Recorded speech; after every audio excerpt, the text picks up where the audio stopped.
Hello and welcome to Community Report. I am Dare Ido.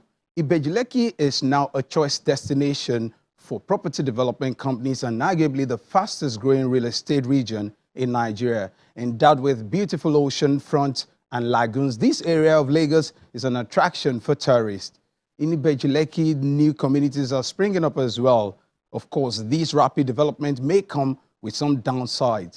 One may also wonder how these developments are affecting the people who live there, the impact the new businesses are having on the community. On this episode of the program, we visited Ibeji Lekki to explore different sides of the area some call the New Lagos.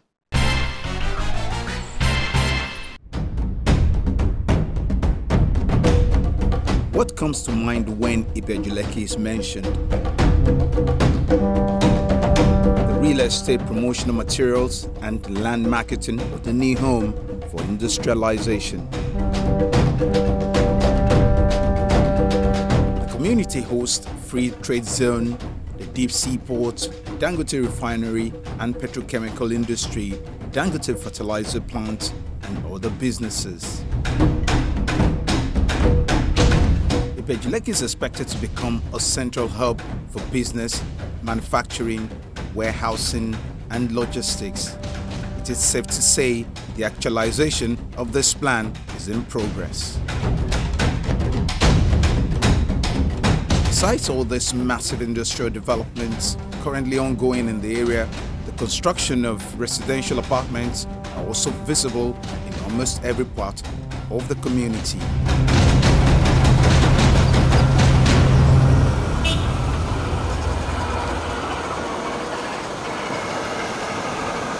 Local government authorities are aware that the developments in the area may come at a price. They're not ruling out the overwhelming pressure on key infrastructure. In fact, in a nutshell, when you mention Ibeji Lekki today, everybody says that is the new Lagos. And they are not far from the truth, because almost everything that is happening in Lagos State and even Nigeria as a whole is happening in Ibeji Lekki. Today, Ibeji Lekki has one of the biggest refineries in the world that is being pioneered by Alhaji Aliko Dangote, which all of you are aware of. You know the value of that investment. Okay, the same thing, you have the Lekki Deep Sea Port, which is bigger than the Apapa Port, in Ibeji Lekki here.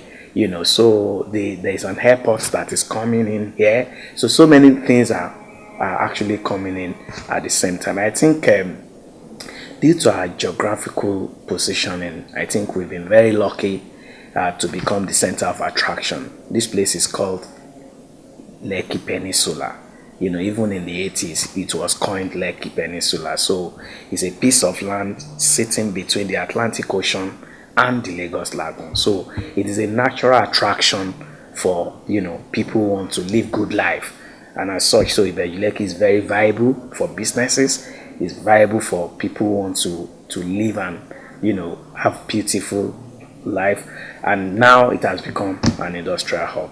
Of course, it comes with a lot of challenges. I won't call it side effects, because there's really no gain without pain. You don't expect businesses to continue to grow without having to look at infrastructural challenges, which is exactly what we're facing here. Because initially, the number of people who live here, the number of businesses who were here, they were not as much as what we have now. So there's a lot of pressure on our infrastructure, i.e. road infrastructure. But of course, the state government is doing everything humanly possible, to improve our infrastructure. If you travel from Lekki, that's Lekki Phase 1 down to Eleko to Ekpe, you will see the amount of, infrastructural upgrade that is currently going on. Eleko to Ekpe is almost 90 or 95% complete. Now the Lagos State government has commenced Eleko to Abijo, and then they will take it from Abijo down to Ibrahim Adesanya. So we're having challenges of infrastructure, but of course the government is doing everything to address that. The same way, Eleko to the free trade zone, the road has been awarded by the federal government, and so the expansion and upgrade of that road is going to start any moment from now. If you drive down from Eleko Junction to Lekki Deep Sea Port, you will see that the construction company has commenced work. That's high-tech construction company. So the challenges of infrastructure is there, but the advantages, the benefits far outweighs those challenges. What do I mean by that? Since this advent of industrialization and all of this, the economic value of our assets has grown rapidly. People who used to sell land for less than 100,000, those lands are now going for 10, 20 million. You understand? So it is also translating to wealth for our people, because the indigenous landowners now can smile to the bank. Okay, so for me, I see a lot of positives in what is happening around here. The real estate business and the land market may have brought with it land grabbing as a common challenge in Ibeju-Lekki. Yeah, land grabbing is a major issue here. Like I said, land has become, a very, very valuable commodity, around us here. And so there is always the competition for who owns this, who does not own this. And of course, we have the original landowners, who, have claim to some of this land asset that we have. And then we also have, lands that are under the state's government, they are in custody of state government. So usually the land grabbing thing comes when somebody decides to go to, land that does not belong to you, and you just want to, use forces and some other criminal. But the government is not, the government is doing everything to stop land grabbing. You are aware that there's a special task force created by Lagos State government on the issue of land grabbing, and we've had a lot of advocacy around land grabbing even within this local government. And then early this year, we had the team from Lagos to come and speak to our traditional chiefs, the Bales and the Kabiyesi, about the hills of land grabbing and all of that. But I think lately we can see that it's on the decline, due to the efforts that the state have put in place.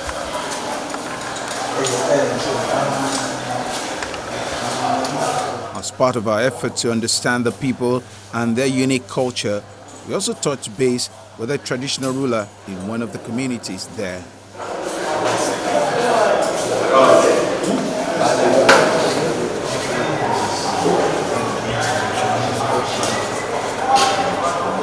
Ibeji Lekki was found by Agbeduwa, and is the first king in Ibeju-Agbe in the year 1482. Ibeji Lekki was found 1480, but the Oba Agbeduwa was made an Oba in 1482. Earlier, Ibeji Lekki was set aside from Lagos State map as an industrial area. But we thank God for our able former governor, Bola Asiwaju Tinubu. It's the one that formed a committee that there are some people living in Ibeji Lekki. At least let us release some excision or gazette to them, because they will surely be expanded. We asked the traditional ruler about land grabbing. Land grabbing issue used to come up from the family, between maybe the senior brother and the junior brother. Someone that cannot just come from nowhere, enter the community and start land grabbing matter. It has to come from the family. But we thank God for Ibeji Lekki. When it comes, we resolve it immediately. The Pan-Atlantic University is one of the major landmarks in Ibeji Lekki, so we made a stop at the institution. How is the school relating to the growing community, especially as it concerns the social and economic prosperity of the people and the school? PAU is one of the iconic. Of course, you want to say how far you are from where you use PAU as a designate in Ibeju Lekki. Hitherto, when you're talking about Victoria Island, from Victoria Island, the next thing you jump, you say, okay, you are going to Epe. You forget between Victoria Island and Ekpe, there is Ibeju-Lekki, and that ethos has spread. But ever since PAU came in, and then it's been like, yes, you use PAU to say this is where you are at. As a matter of fact, for this particular area, you find that, several estates now come into the play of the environment, and then they say how close they are to Pan Atlantic University, because don't forget one thing, it's a university, it's a whole community on its own, and then a lot happens there, and a lot will happen with it, and a lot is being affected by its presence in that environment. The strategic plan of the university, starting from this year for the next 5 years, one of the main pillars of that is community relations. That is, we get into our environment and our immediate community, and how it can be felt that we are here for them and they are there also for us. So we relate. Now, Pan Atlantic University here occupies 100 hectares of land. The land did not just drop from the sky to the floor and say, oh, PAU, have it, it's all yours. Some family members are tied to this land, and we still maintain a very good relationship with them. There are 13 of them in all, and periodically we have meetings with them, and we discuss, and we relate with them to the level that socially we are integrally, involved with them. During their festivals, for instance, or during celebrations, we are invited and we turn up. And even when we are having activities, we call on them. It does not stop there. One of the things we do for them specifically is, there is a scholarship. First and first, the university itself, has the objective of having 15% of its students at every point in time on one form of scholarship or the other. The community, the family, immediate family, are entitled to a portion of this scholarship. That is, their children can benefit and have this scholarship. And not only that, they can also work in the university. And we try from time to time to make sure that, yes, when they are qualified, we engage them as member of staff. And also, recently we started a program. It's a tutorial program for science students who are in the senior secondary school. So we said, well, this particular program is for indigent pupils. How do you find indigent pupils? We don't go to the community knocking door by door and saying that, how are you? How are you economically positioned? That kind of thing. So we now said, okay, maybe we will go to the public secondary school, not in the private schools. So we went to the public secondary schools and said that, well, we have this program that we have designed for science pupils. So, our lecturers are going to donate their time to teach your children on Saturdays. So that program has currently 8 lecturers of the university who donated their time. They are not being paid anything. They, on their own, donated their time to teach physics, chemistry, biology, further mathematics, English, economics, to these children. That is where we will now slide into the corporate side of the community, where the local government got a wind of this, project that we were thinking of doing, and then they now partnered with us. The local government partnered with us in the way of, organizing the schools, in the community. There are 6 public secondary schools. So now I said, well, since it's for senior secondary school, how do we want it? So we now propose to them that, well, since the final year students are as good as, passing out, let us concentrate on those ones who are in SS1 and SS2, but science students. What's your objective for these tutorials?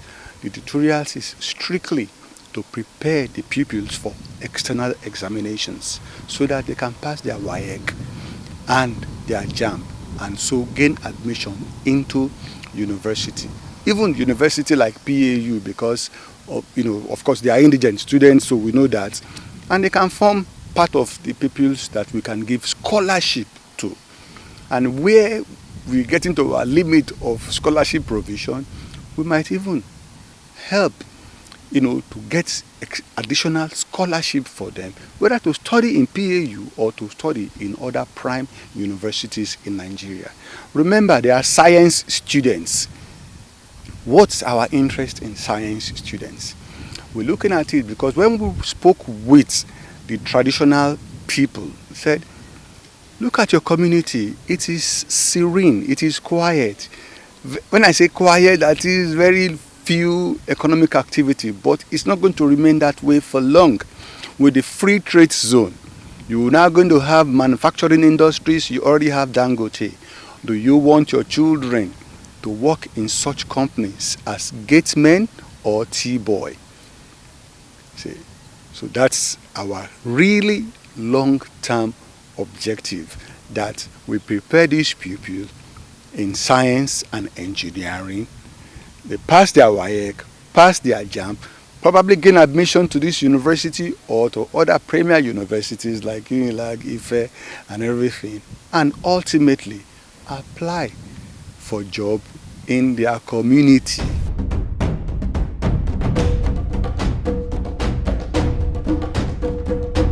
So, within the PAU community, there's the privately owned Prince Yemisi Shillong Art Museum.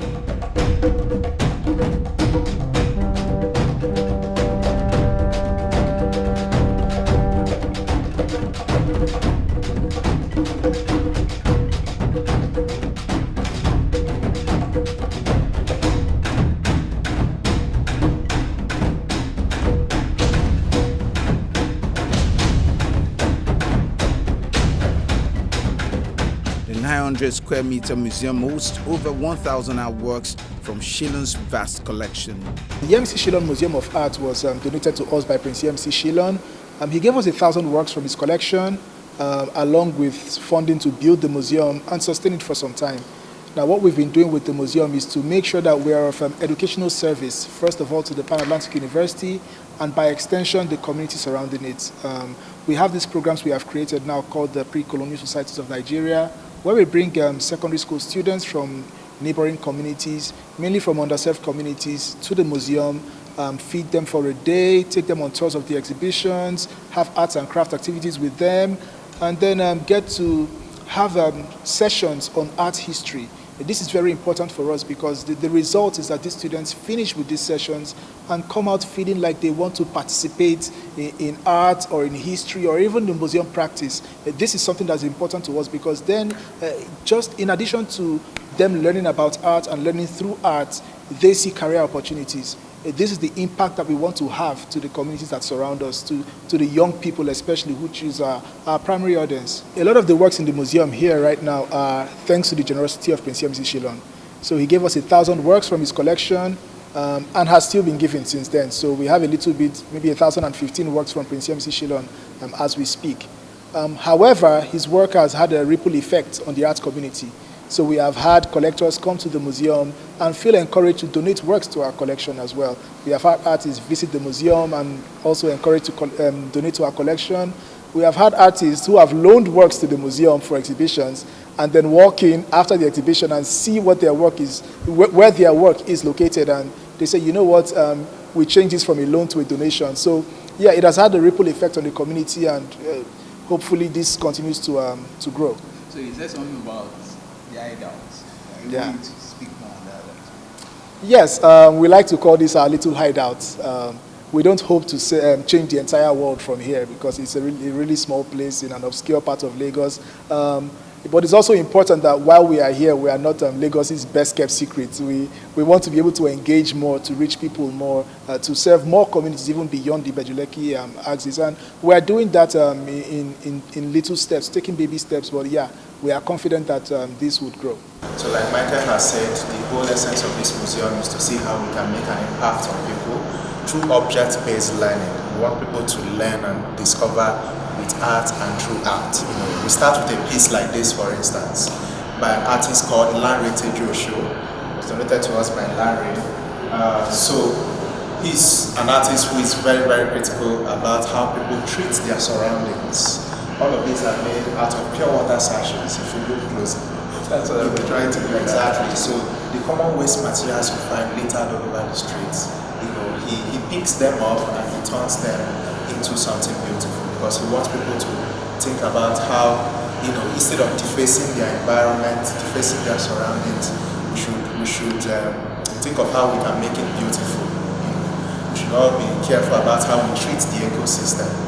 We're all part of this environment. Whatever we throw at it gets, to affect us in the end. So whenever people come here, especially young people, children, we challenge them, that they live here, and they become more cautious that there's a need to preserve the ecosystem. There's a need to not deface it. We should all be cautious about how we throw things around carelessly, treating the environment without respect. So it's a very, very powerful piece, with a very important message for everyone, not just kids, even us adults. So you also find, sachets of snacks, sausage. By the same artist. But every single thing here is one piece. It's one piece. Yes, it's all together. Pure water sachets. So he creatively turned all these pieces of sticks as well, like a surface for the entire thing to rest on. So that's Larry. Okay. And that's the nature of the engagement we want to have with people coming to our spaces. So recently we ended an exhibition on Nigerian women in art. So the essence of this exhibition was to celebrate the contribution of women through time in the history of Nigerian art. We titled the exhibition Invincible Hands. It was important for us to emphasize the dexterity of the hands of these women. You look at a piece like this, this celebrates, it showcases plenty of vision, the precision. This is a lantern installation done with clay shells. Tiny pieces of clay shells suspended on fishing lines. And the artist creatively turned this into something beautiful. It's titled Light of the Lamp by an artist called Ngozi Omeje. She's a ceramist from the University of Nigeria and Sudan. So the whole essence of this exhibition was to bring all these women together on one table as sisters for us to recognize their impact in their country. So this whole space is dedicated to a single artist by name Omoligo Udenta. Down here he explores the beauty of our local fabrics. Different fabrics synonymous with different cultures across the country. As a way of celebrating our diversity, and the beauty of this diversity when you think about all of them, when they come together. So she cuts these fabrics into flowers. It's an interesting metaphor. We all know how beautiful flowers are wherever we see them, wherever we cherish flowers when we see them. So it was an interesting way of emphasizing the beauty of all these different cultures. You see the idea of the Yorubas, the Ishago, the Igbos, the Ashoke, so many different fabrics, synonymous with different cultures all over the country. That's the beauty of this piece.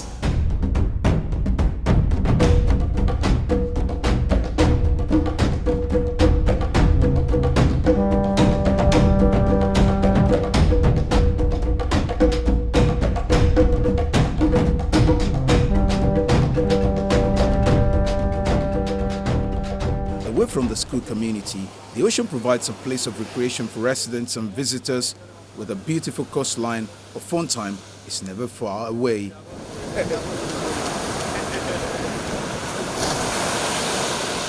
Even from afar, the tranquility and the refreshing breeze can be felt.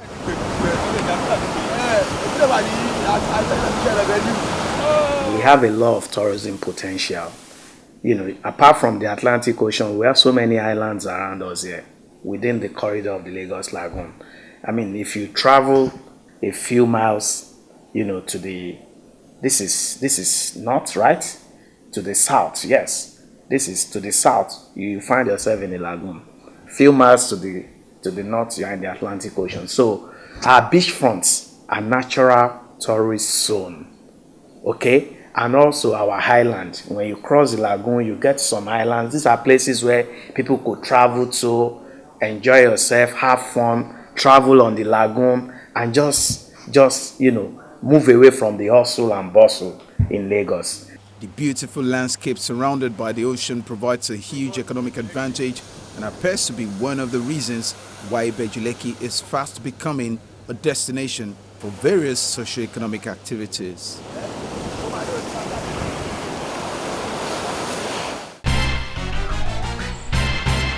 And that's it on the show, everyone. If you miss any part of it, you can watch it on our YouTube channel. You can also follow the conversation on our social media platforms displayed on the screen. Thank you very much for watching. I am Dari. We'll see you next time, and bye for now.